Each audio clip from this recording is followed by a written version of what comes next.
Hey guys! So yeah, I basically wanted to come up here to tell you guys that God is good, man. And I was looking back at my life and reflecting on over the past 12 years, and I was talking to one of my friends and I was telling her like I literally since 2011 have been moving.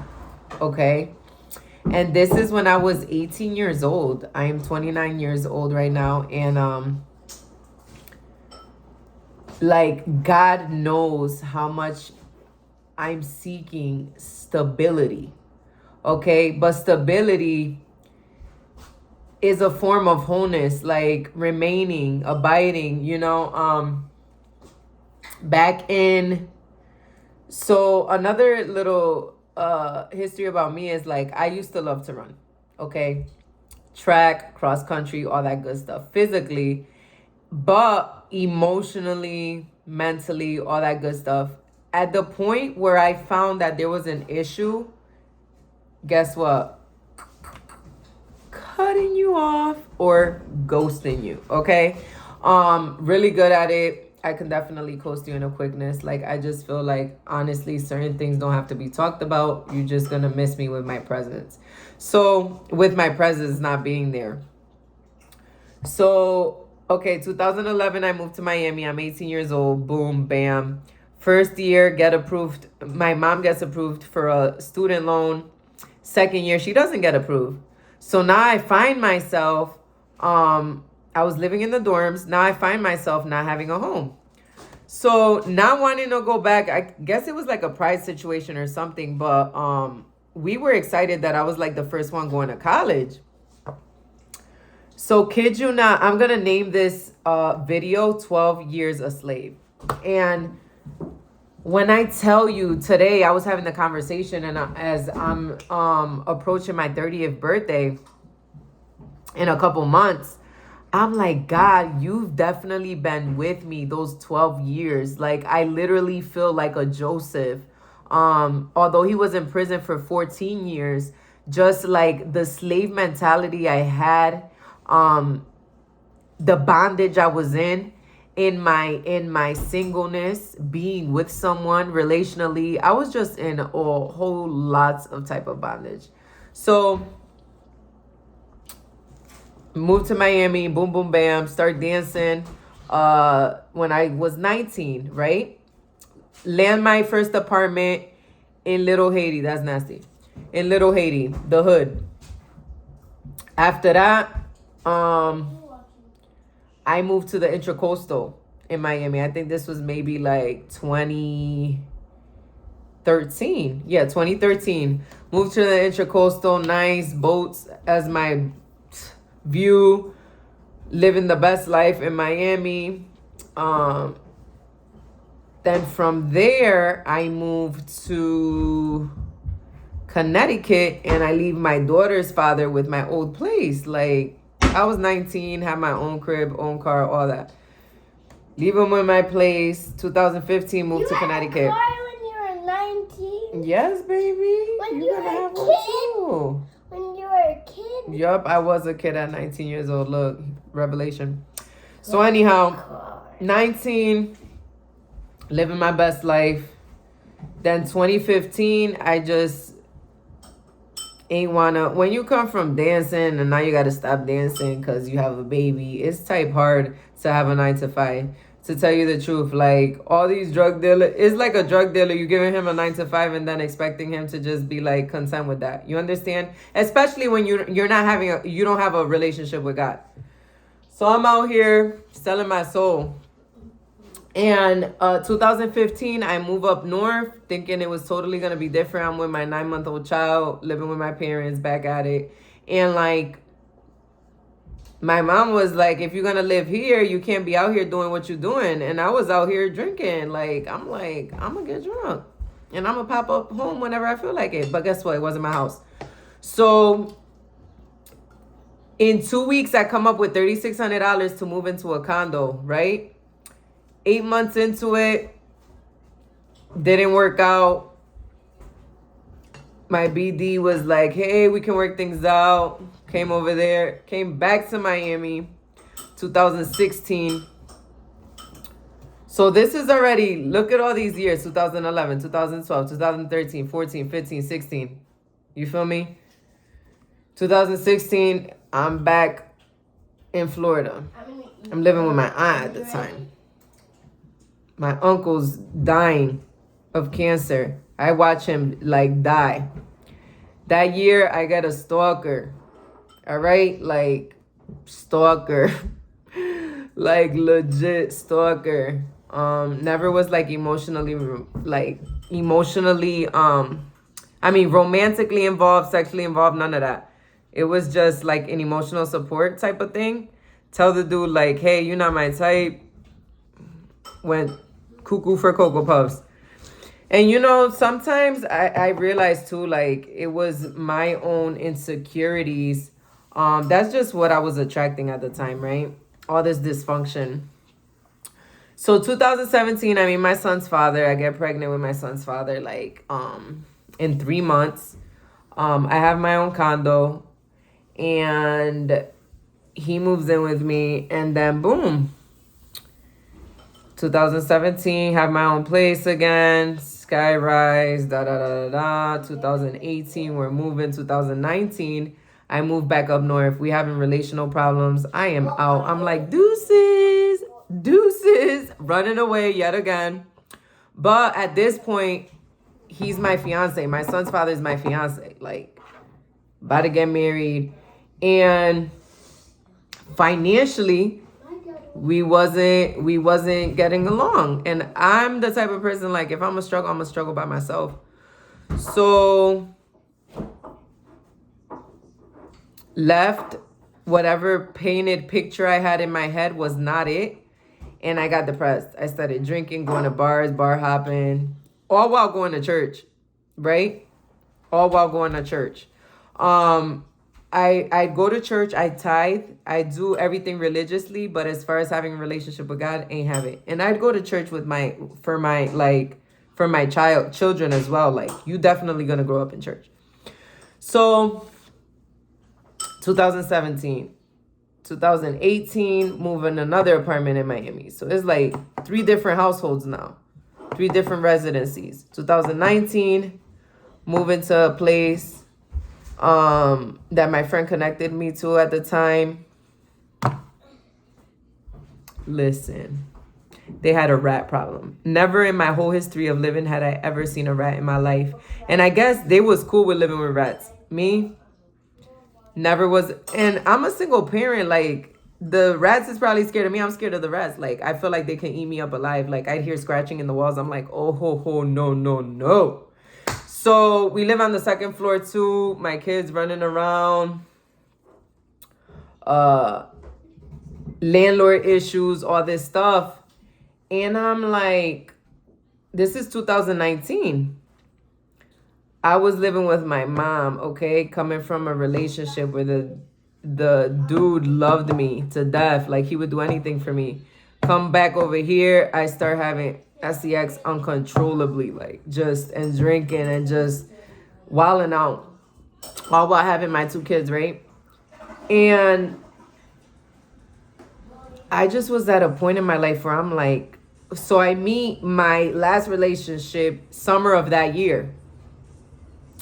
First night we had an encounter, boom, boom, boom. From that moment on, it was just like, the red flags was there from Jump Street. Like, but I guess in my I was so comfortable in my dysfunction that it was all normal to me. You feel me? So 2019, I live in this apartment, and then 2020, dude is like gradually living with me, right? And we form a relationship, whatever, and he like literally playing me too. But I had never ended my relationship with my fiance. Like, so how can I be mad, right? Fiance pops up on me 2020, talking about he want to live with me, all this stuff. And I'm like, yo, I played you. Like, you got to go. because now I'm forming a relationship with my last relationship, right? Guys, you always reap what you sow. I don't care. Like, if you sow bad, you're going to get bad. If you sow good, you're going to get good. And that's just the circle of life. Everything's going to come back. Barber. So, Barber. yes, baby. Barber. Yes. So, Can you be my barber? 2020 comes, I move into my condo. Funny story is, the condo is like right across the last condo I lived in 2015. Same condominiums, beautiful, like good neighborhood, good city, good area, no ghetto-ness. I come from the ghetto, so I know what ghetto is. Like, that's not the life I want to live, right? Like, especially with 2 children. Like, that's not what we doing. So, gradually, he's living with me, blah, blah, blah. I catch a domestic, like, put his hands on me. This was 2020. I moved to this new condo end of 2020, right? Like I told you, I'm in bondage. I'm a slave now. Like, my mentality is like, sex had a hold on me, weed, drinking, all this stuff, insecurities, all that, low self-esteem. And when you having sex with someone that's battling with demons, all that stuff, all that garbage, all that stuff is just coming inside you. That's what is called a soul tie, right? So, plus I'm dealing with all this drama coming from all different sides. Like, I already knew it wasn't the will of God, but I'm forcing the will of God. Like, I'm co-signing something that wasn't from God. Like, saying it was God. Like, oh, like, I'm Jesus in this person's life. Like, no. So anyways, plus, like, I'm a very determined person, and it's very hard for someone to say no to me. It's very hard for me to not get my own way. You understand? Like, very humbling. So anyways, I go to, this was 2020. So the end of 2020, person moves out and goes lives with somebody else, right? The next year, 2021, all in the meantime while they're saying, oh, I love you, all this nonsense. So beginning of 2021, person moves out of state, right? And we're going to leave the person anonymous anyways, because, I mean, we can't be blurting out names. But anyways, person moves out of state, whatever. I'm over here putting mileage on my new car. This is how I'm thinking, right? But at the end of the day, I'm still, like, bamboozled. Like, in my head, like, living the good life. Like, no, I wasn't really. So, and mind you, we traveling everywhere. I'm getting money, getting good money, whatever. And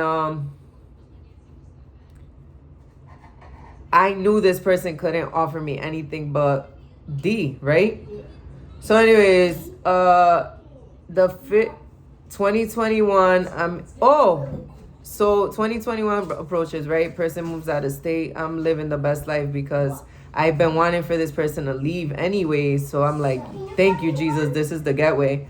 So in June of that year, I was really considering moving with this person out of state. And it was like cutting off everything, like all my familiarity, my support, my community, people that love me truly. They saw a difference too. They like, yo, you're not the happy self. Like, what's going on with you? Like, what's up?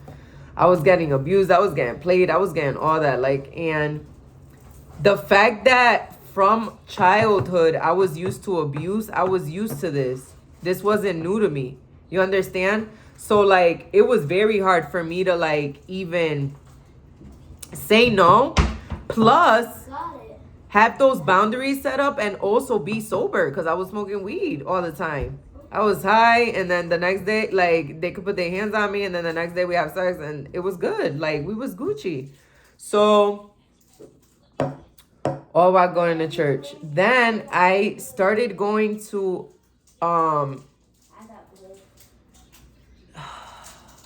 so 2021, Person comes back right into town. I'm in my condo still. And May of that year, my landlord says, hey, I'm not going to renew the lease. And I already knew why. There was a lot of domestic disputes. And who wants to rent to someone like that, right? So, but meanwhile, I'm out here defending the cause, right? So anyways, person comes back in October for like a little mini vacation. And I'm out here finding out that he didn't cut off some ties. And I'm like, oh, nah. And I already knew God was placing me, though. Listen to how he uses, like, everything works out for the good. Although, right, I was being faithful to the wrong thing, God was preparing me for the upcoming year to be faithful to him. He knew I had the loyalty built in me. I was just being loyal to the wrong thing. Because I'm like, how me, a player for so many years, could get played on and still be faithful to someone that's playing me? You feel me? And then I'm like, this is not making sense. This is not love. So 2021, person comes back and is like playing games. And I remember November 15th of 2021. We're arguing and like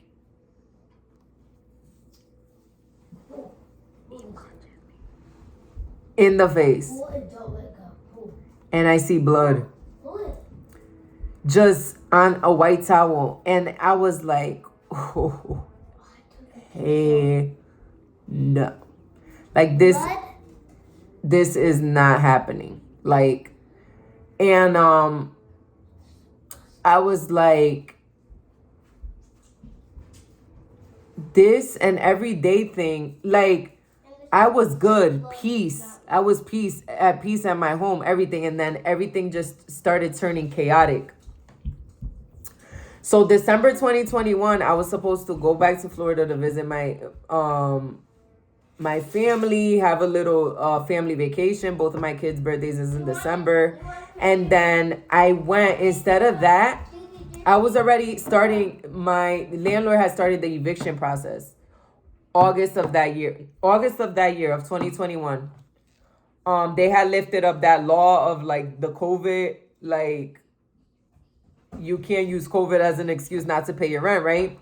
And then the state was gonna cover my backed up rent because I ended up getting COVID, and he ain't wanna take it. So I was like, all right, God, I don't know what you're doing here, but whatever.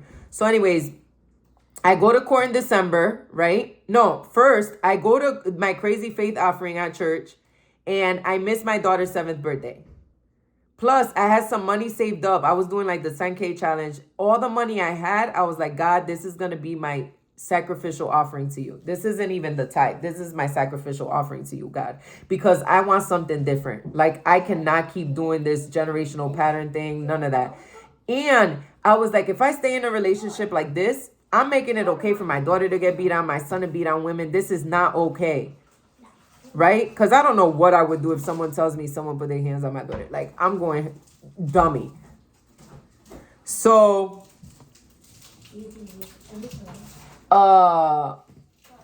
give her everything I got, go to church, come back. Yo, a week later, I get COVID. Dude staying in my house, right? Find out they at the other chick's house. So you getting COVID from over here, because at the end I never had gotten COVID. I traveled for 2 years, never had gotten COVID. Get COVID, coming back. God was like, that's it. You're going to have to make a decision. So I was like, all right, God. Couldn't even go back to Florida. I had everything mapped out. I had joined a bad business deal. I was supposed to go to Jamaica that year. They telling me to go to Jamaica with COVID. It was just bad business. I'm like, oh no. I was like, oh no. So anyways, go to court the end of December or the beginning of December for the eviction process. My final order to stay at my house, my condo, February 28th of 2022. Okay, boom.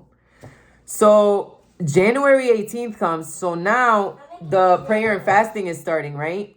And literally, it got so bad, I wasn't sleeping in my own bed. I was sleeping in a little couch downstairs in my own condo because I couldn't.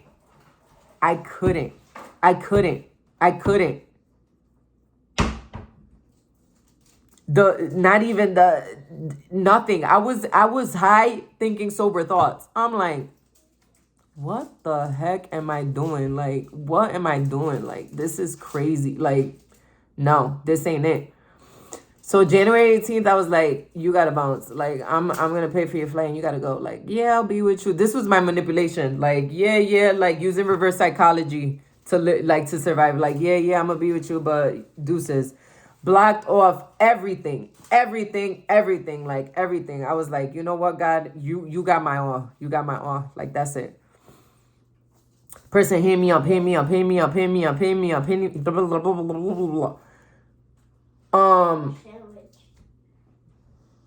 5 months passed by. I'm good. I'm great. I'm being faithful to God. March the 8th. It was like, I remember sleeping in my condo in my closet with my 2 kids. I had put everything in storage. And I'm like, God, I'm trusting in you. I don't know what's going on, but I'm trusting you. I'm not going to be out on the streets. You got me, God. Like, I choose you. So March 8th comes and they give me a call and they're like, hey, we have space in a hotel. What? I moved so fast. I was like, hotel, the Marriott. Ooh. Go to the hotel. I'm there for 2 months. May the 10th. No, a couple days before Mother's Day, they're like, hey, we have space at the shelter. And I'm like, the local shelter. And I'm like, no.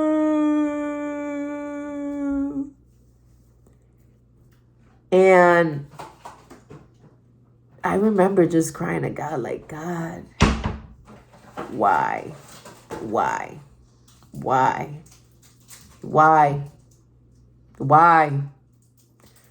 But guess what? He knows what he's doing, man. He knows what he's doing. Like, so I go May 10th. I was like, hey, can I spend Mother's Day at the hotel? I ain't say it like that, but I was like, shoot. And during this whole time, ain't nobody, family ain't hit me up talking about, you want a meal? You want to come eat over there? Like, nothing. People was just turning their backs on me. I'm going to church, like, and listen, there's been church hurt since young, because I remember telling you guys, like, I got molested by a church associate pastor, okay? Like, you know what that is? But I was still faithful. Like, I still was having outreaches, and I thank God for the platform, like, that the church that God entrusted me with, because, like, although I had my stuff stacked up in a storage and everything, I had a vision, like, God was going to use me. Like, God was going to use my story. So we go to the shelter. We're 8 months in the shelter until December, because December 28th, I move out of state. But come May, I go back to Oklahoma to visit my church. And the last relationship I was in hits me up, and then I respond. I'm like, all right. Like, I'm responding, like, what's up? So something happened that wasn't supposed to happen, but I knew it had to happen so that God could be like, how do you feel?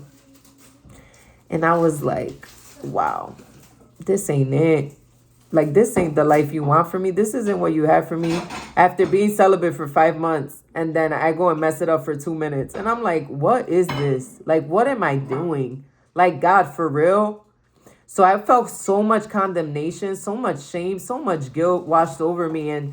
And I remember for 2 whole months, I was just in condemnation, just feeling condemnation. And I remember a word that Pastor Mike said. He was like, living in condemnation is like slapping God in the face. And him dying on the cross would be very, like, it would be you telling him that him dying on the cross was pointless. Because he died on the cross for you to be free. And free from condemnation, free from shame, free from other people's opinions, free from other people's he say, she say, all that nonsense. Ridicule, playing you, condemning you, judging you. I'm like, you done, pay a bill, my guy. Pay a bill, chick. But it's like, at the end of the day, these are people you're supposed to love because they don't know God's love.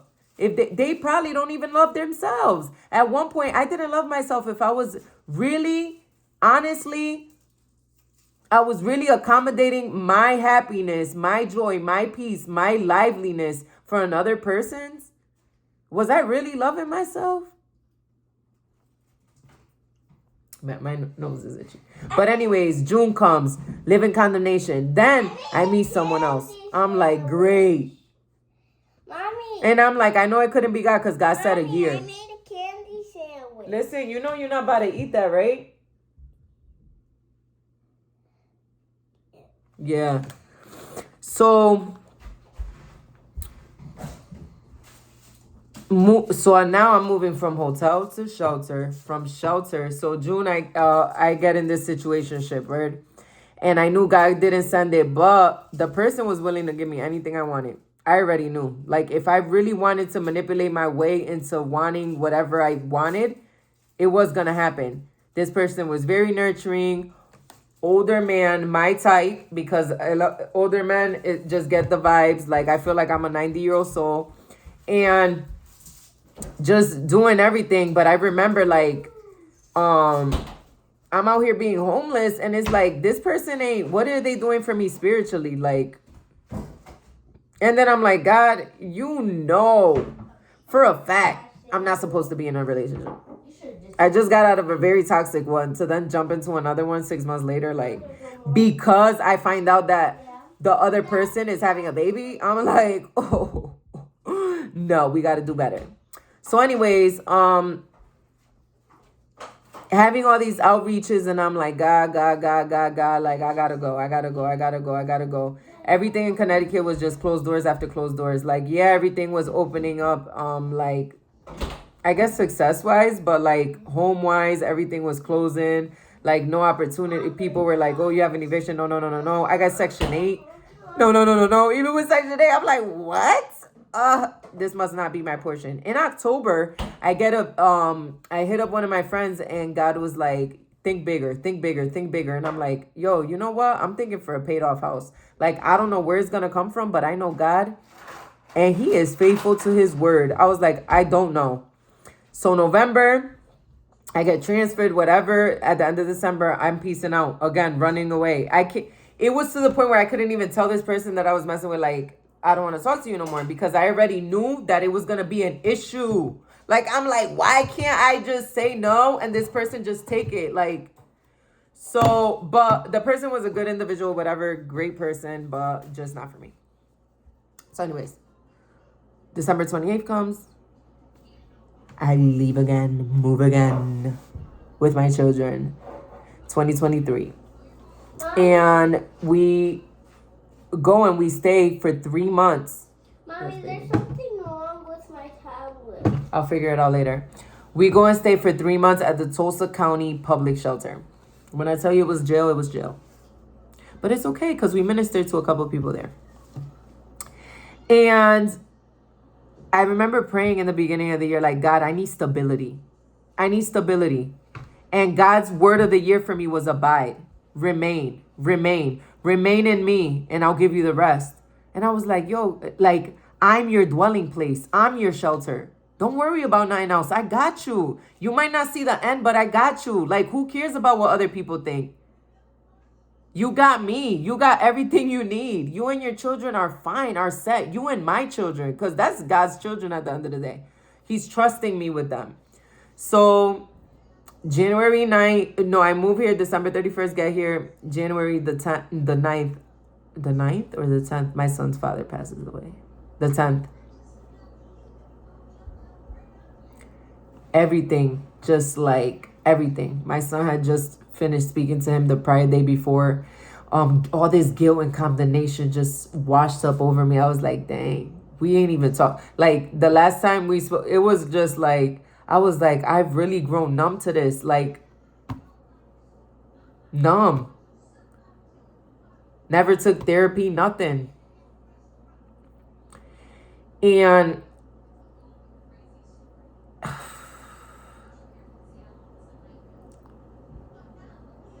God is so good.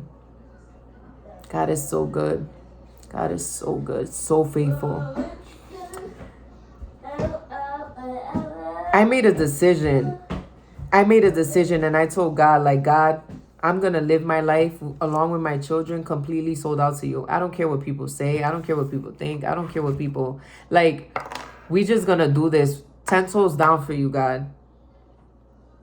So I want you to be encouraged today that there is no, it says it in the word, there is no guilt or condemnation for those who belong to Christ Jesus. If you feel empty inside, there's no other person or thing that can fill you up the way Jesus can, the way God can, because he ain't set us up for that. He ain't create us for that. So if you're feeling right now like you got to give your life to Jesus, give him your all. Make a decision. Yes, baby. Just like you make a decision to be in a dysfunctional relationship that ain't going to serve you no good, give that loyalty to God. Try it out. Like, what gets me too is like atheist people, right? People that don't believe in God or have church hurt. Because I'm like, how in the world, historians, so many people believe in something that if it wasn't real, like, people got murdered for no reason, basically. They got murdered for a lie. Who's willing to get murdered for a lie? I don't know, yo, but, and I don't know how many years you've been stuck a slave, but let me tell you one thing. I choose freedom. Freedom is great. I'm still healing. I'm still loving myself. And I want you guys to know that no matter how many years it takes, you can choose freedom too. I love you guys. Deuces. And you will continue to hear stories from me, like revelations as God gives them to me. I'll just keep revealing them to you. But this is a raw, uncut version of myself. I've always been very transparent. It's just I've always shared my transparency with the wrong individuals.